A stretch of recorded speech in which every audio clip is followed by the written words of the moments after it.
नमस्कार दोस्तों, मैं शुभम श्रीवास्तव पॉलीग्राफ न्यूज़ से 74वें स्वतंत्रता दिवस के अवसर पर इस समय हम लोग महाराजा अग्रसेन सरस्वती विद्या मंदिर में मौजूद हैं। हमारे साथ रवि प्रकाश गोस्वामी जी सरकारी अधिवक्ता मौजूद हैं। उनसे जानेंगे किस तरीके से आज का माहौल रहा, क्या उन्होंने देखा और क्या अपील करेंगे इस स्वतंत्रता दिवस पर जनता से, जैसा कि माहौल चल रहा है उसको देखते हुए। देखिए, ये हमारा 74वां स्वतंत्रता दिवस है। हम सब स्वतंत्रता के अर्थ को वास्तविक अर्थों में समझें। सबसे पहले हम लोगों को अपने कर्तव्यों को समझना चाहिए और अधिकार जो हमारे होते हैं उनको भी जानना चाहिए, लेकिन हमारे कर्तव्य पहले होते हैं, अधिकार बाद में। स्वतंत्रता सही अर्थों में कर्तव्य और अधिकार को मिलाकर के जो शब्द बनता है वो स्वतंत्रता का शब्द बनता है। हम किसी के दूसरे के अधिकारों पर अतिक्रमण ना करें। हम अपने अधिकारों को सुरक्षित रखते हुए हमारे जो समाज के प्रति कर्तव्य होते हैं उन कर्तव्यों पर यदि हम ध्यान देते हैं तो निश्चित रूप से हमारी स्वतंत्रता के लिए बहुत बड़ा आशीर्वाद हम लोगों को जो हमारे शहीदों ने दिया है वो आशीर्वाद हम लोगों के साथ रहेगा। तो ये थे हमारे साथ सरकारी अधिवक्ता रवि प्रकाश गोस्वामी जिन्होंने बताया किस तरीके से हम लोग को अपने अधिकारों को समझना चाहिए, दूसरे के अधिकारों का हनन नहीं करना चाहिए। बहुत महत्वपूर्ण संदेश उन्होंने दिया है।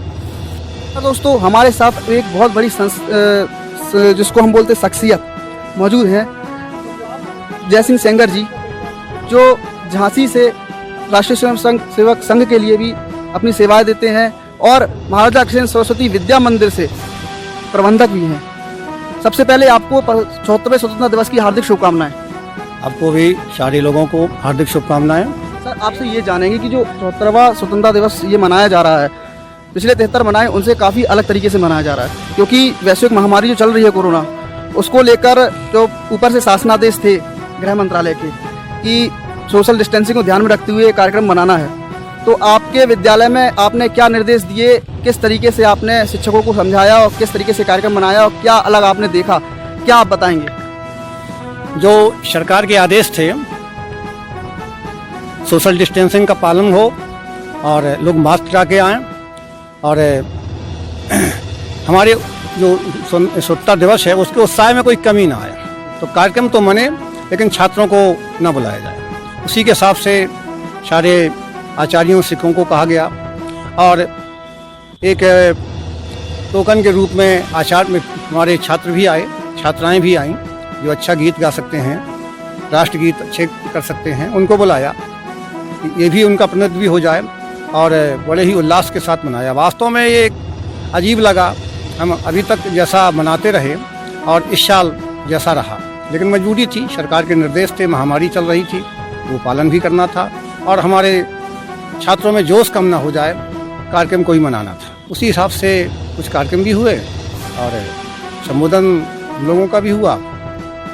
आचार्यों ने अपने कुछ कर्तव्य दिखाए, अच्छी तरह से मनाया गया। प्रधानमंत्री नरेंद्र मोदी जी ने आत्मनिर्भर भारत के लिए काफ़ी प्रयास किए हैं, उसको देखते हुए आप क्या कहेंगे?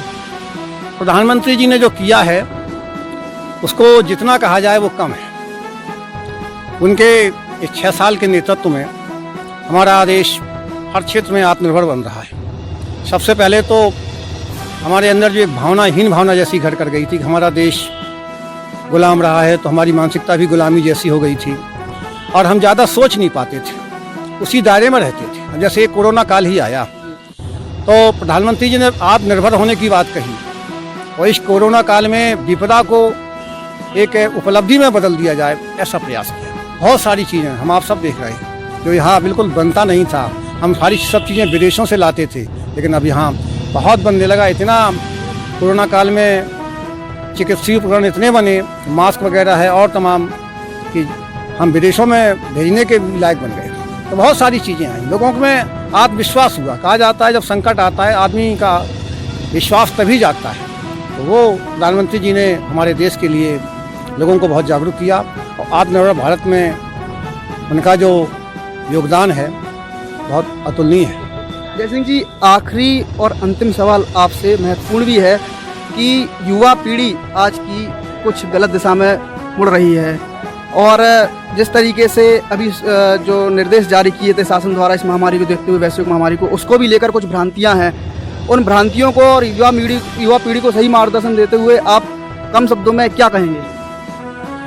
युवा पीढ़ी वास्तव में अभी जो हमारी संस्कृति थी इस पढ़ाई शिक्षा पद्धति जो थी और नई अपनी शिक्षा पॉलिसी आई है, ये बहुत अच्छी हम कहेंगे।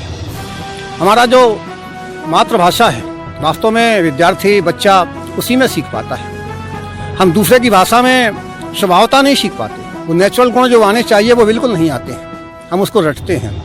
तो नई शिक्षा नीति में जो प्रधानमंत्री ने ये लाए हैं, 34 साल बाद आई है, उसमें सबसे बड़ी जो उपलब्धि है वो यही है कि हम अपनी भाषा में बात करें। हमारी जो मातृभाषा है, हमारी क्षेत्रीय भाषा होगी, उसमें ही हम बात करें। छोटा बच्चा कक्षा 5 तक उसी माध्यम से सीखे, तो ये बहुत बड़ी उपलब्धि है हम कहेंगे। और युवा जब अपनी भाषा में सीखेगा तो अपनी संस्कृति सीखेगा, वो बनावटी नहीं होगी, वो वास्तविकता होगी। वही उसी विद्यार्थी से, उसी बच्चे से ये उम्मीद की जा सकती है वो हमारा राष्ट्र का गौरव बनेगा। ये थे हमारे साथ जयसिंह सेंगर जी, राष्ट्रीय स्वयंसेवक संघ से सह विभाग कारवाजी, जिन्होंने जिस तरीके से बताया, अपने विचार रखे और जो 74वां स्वतंत्रता दिवस मनाया जा रहा है, इसको लेकर बहुत महत्वपूर्ण बातें बताई, जो बातें हमारी युवा पीढ़ी को बहुत ही जानना अति आवश्यक है। दोस्तों, अब हमारे साथ विद्यालय के पुरातन छात्र सूर्य प्रताप सिंह सेंगर मौजूद हैं, जिन्होंने यहाँ से 2012 में जो पास आउट है यहाँ से, किस तरीके से विद्यालय ने इनके सर्वांगीण विकास में पूर्ण सहयोग दिया, क्या संस्कार मिले जो उनको आगे फ़ायदा हो रहा है। इस समय सूर्य प्रताप जी हिंदी से शोध कर रहे हैं और हम जानेंगे विद्यालय को लेकर ये क्या हमको बताएंगे, किस तरीके से इनको फ़ायदा मिला इनके आगे की पढ़ाई कार्य जारी रखने में। सूर्य प्रताप जी, सबसे पहले तो आप विद्यालय के बारे में बताइए, उसके बाद आप बताइए कि 15 अगस्त जो 74वां चल रहा है इस समय, उसमें आज का दिन थोड़ा अलग है, क्योंकि कोरोना महामारी ने एक बृहद रूप ले रखा है। उसके चलते काफ़ी विद्यार्थी नहीं आए हैं। कैसा लगा इस बार एक अकेलेपन में स्वतंत्रता दिवस मनाते हुए, क्या बताना चाहेंगे? नमस्कार, मैं सभी आपके माध्यम से सभी दर्शकों को सर्वप्रथम 74वें 15 अगस्त की शुभकामनाएं देना चाहता हूं। मेरा नाम सूर्य प्रताप सिंह है और मैं वर्तमान में हिंदी विषय में शोध कर रहा हूं। और मैंने इसी विद्यालय से 2012 में इस इंटरमीडिएट और 2010 में हाई स्कूल पास किया है। और यहाँ पे मैं विभिन्न छात्र संसद के पदों पर भी आसीन रहा हूँ। मैं यहाँ पर 2008-9 में सेनापति और 9-10 में प्रधानमंत्री भी रहा हूँ। विद्या भारती द्वारा संचालित सिर्फ ये महाराजा अग्रसेन सरस्वती विद्या मंदिर ही नहीं, देश भर में संचालित सभी विद्या मंदिर संस्कृति के क्षेत्र में खास तौर से विशेष योगदान दे रहे हैं। यहाँ से जो विद्यार्थी पढ़कर निकल रहे हैं शिशु मंदिर, विद्या मंदिर, बालिका विद्या मंदिरों से, वो ये विद्यालय बचपन से ही किसी भी बालक का, बालिका का सर्वांगीण विकास में हमेशा एकदम आगे रहे हैं। विद्यार्थी बचपन से ही अपनी सांस्कृतिक जो उसका कल्चर रहा है, जो उसकी संस्कृति रही है, उसको लेकर उसका अच्छा यहाँ ज्ञान रहता है। विशेषकर यहाँ पे शारीरिक अभ्यास पर बहुत ध्यान दिया जाता है। व्यक्ति बचपन, जितने बालक हैं बचपन से ही शारीरिक के माध्यम से विभिन्न खेल से, कबड्डी, भाला फेंक, अनेक तरह के खेलों से उसका शारीरिक विकास भी होता है। और सर्वांगीण विकास, शारीरिक विकास के साथ सांस्कृतिक विकास के साथ शिक्षा के क्षेत्र में भी बहुत इन विद्यालयों का योगदान है। जब से इनकी स्थापना हुई है तब से ही उत्तर प्रदेश बोर्ड के, खासतौर से ज़्यादातर यूपी बोर्ड से ही संचालित सभी विद्यालय हैं, तो यूपी बोर्ड के हमेशा हाई स्कूल और इंटर के रिजल्ट में इनका सर्वोपरि स्थान रहता है। टॉप 10 विद्यार्थियों में कम से कम 5 से ज़्यादा, लगभग 8-9 विद्यार्थी, कभी कभी तो 10 विद्यार्थी विद्या मंदिरों से ही रहते हैं। महाराजा अग्रसेन सरस्वती विद्या मंदिर की बात है तो इस विद्यालय ने भी काफ़ी जो आज यहाँ के पुरातन छात्र हैं, आज बहुत अच्छे पद, विद्या मंदिर जो है, भारतीय संस्कृति जो हमारी है उसको लेकर आज तक साथ चल रहे हैं। ये सारा कहने का मतलब टोटल है कि हम एक शब्द में अगर कहना चाहें तो एक छात्र का सर्वांगीण विकास इस विद्यालय से संभव है। अच्छा सूर्य प्रताप जी, अगला प्रश्न हमारा है कि जो 74वां स्वतंत्रता दिवस मनाया जा रहा है, पिछले जो 73 मनाया गया वो एक अलग तरीके से मनाया गया, खूब अच्छे से गाजे बाजे के साथ मनाया गया। इस बार शासन के आदेशानुसार सोशल डिस्टेंसिंग का पालन करते हुए मनाया जाना था, इस वजह से काफ़ी छात्र नहीं आए। तो आपको इस समय कैसा लगा और किस तरीके से आपने इस बार स्वतंत्रता दिवस मनाया विद्यालय के 30 शिक्षकों के साथ में? जी, मैं इस विद्यालय का पुरातन छात्र हूँ, तो मैं पिछले वर्ष भी यहाँ उपस्थित रहा था, इस वर्ष भी यहाँ उपस्थित हूँ। हमेशा हर वर्ष बड़े धूमधाम से ये कार्यक्रम मनाया जाता है, लेकिन आप सभी को विगत है कि कोरोना की महामारी के चक्कर में ये इस बार बहुत अच्छे से कार्यक्रम नहीं मनाया गया। थोड़ा सा इस बात का मतलब दुख है, लेकिन उत्साह पिछले वर्ष से ज़्यादा है, क्योंकि आज ही प्रधानमंत्री मोदी ने लाल किले से जो उद्बोधन दिया है उसमें उन्होंने आत्मनिर्भर भारत की बात कही है। काफ़ी पहले भी वो कई बार इस बात को कह चुके हैं। तो आत्मनिर्भरता पर विशेष ध्यान दिया जा रहा है और आज भी यहाँ जो मुख्य अतिथि थे सभी वक्ताओं ने इस बात पर विशेष ध्यान दिया। तो आज हमें, मेरे हिसाब से आज ये संकल्प लेना चाहिए कि आगामी जो हमारे त्यौहार हैं, जैसे दिवाली आ रही है, दशहरा आ रहा है, और विभिन्न क्षेत्रों में हम स्वदेशी को अपनाएं, आत्मनिर्भरता को अपनाएं। जो चाइनीज़ झालर है हम उसका बहिष्कार कर सकते हैं, हम केवल मिट्टी के दिए जलाएंगे। बहुत ऐसे क्षेत्र हैं, हम खादी के कपड़े पहने, बहुत ऐसे क्षेत्र हैं जिनमें हम स्वदेशी अपना सकते हैं। हम दैनिक रोजमर्रा के जीवन में बहुत चीज़ों का उपयोग करते हैं। हम टूथब्रश से लेके कपड़े पहनने से लेके साबुन कंघा हर चीज़ का उपयोग करते हैं। हम कोशिश करें कि भारत को आत्मनिर्भर बनाने के लिए हम उन्हीं कंपनी के इन प्रोडक्ट्स का इस्तेमाल करें जो स्वदेशी हैं, जो भारत में। मेरा यही संदेश है कि आत्मनिर्भरता की ओर बढ़ें और स्वदेशी को अपनाएं। तब आखिरी में जाते जाते सूर्य प्रताप जी ने बताया कि स्वदेशी को अपनाएं, आत्मनिर्भरता की ओर बढ़ें। जिस तरीके से हमारे देश के प्रधानमंत्री नरेंद्र मोदी जी ने लोगों को आत्मनिर्भर बनने के लिए, अग्रसर होने के लिए बताया गया है। हमारे साथ और शिक्षकगण मौजूद हैं, उनसे भी हम जानेंगे कि इस स्वतंत्रता दिवस पर उनके क्या विचार हैं, क्या अपील करेंगे जनता से। जैसा कि आप और सारे देशवासी जान रहे हैं कि इस संकट के दौर से देश का पूरा विश्व गुजर रहा है और ये सारे देश में बड़ी धूमधाम से मनाया जाने वाला अपना राष्ट्रीय पर्व है स्वाधीनता दिवस। लेकिन कोविड की महामारी के कारण ये पूरे देश में मनाया तो गया और मनाया जाना चाहिए, क्योंकि हमारी स्वतंत्रता की पहचान है। तिरंगा हमारे आन बान और शान है, इसलिए। लेकिन जिस उत्साह के साथ मनाते थे वो उत्साह कुछ फीका रहा, इसलिए विद्यालय में भी सभी भैयाओं को नहीं बुलाया गया। और ऐसी ये महामारी लगभग 1 सदी बाद आई है देश में, 1918 के बाद। ये सन 2020 चल रहा है। 1 से 2 वर्ष पहले भी एक ऐसी देश में भीषण बीमारी आई थी, महामारी पूरे विश्व में।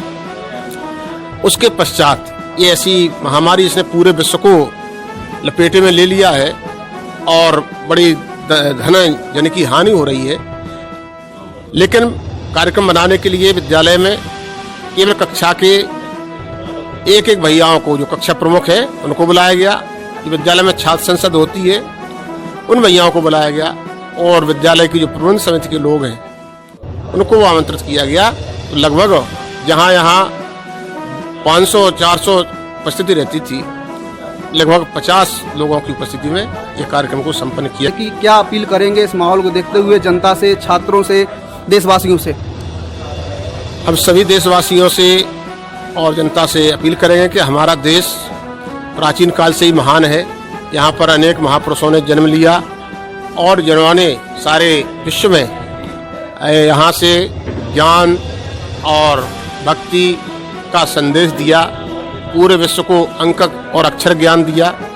तो ऐसी महामारी के दौर में सभी को हम ये आह्वान करेंगे कि सभी शासन के द्वारा जो गाइडलाइन जारी की गई है उसका पूर्ण पालन करें और हमारे देश के जो सैनिक हैं विषम परिस्थितियों में, हमें इस समय दुश्मन चारों ओर से निशाना बनाए हुए है।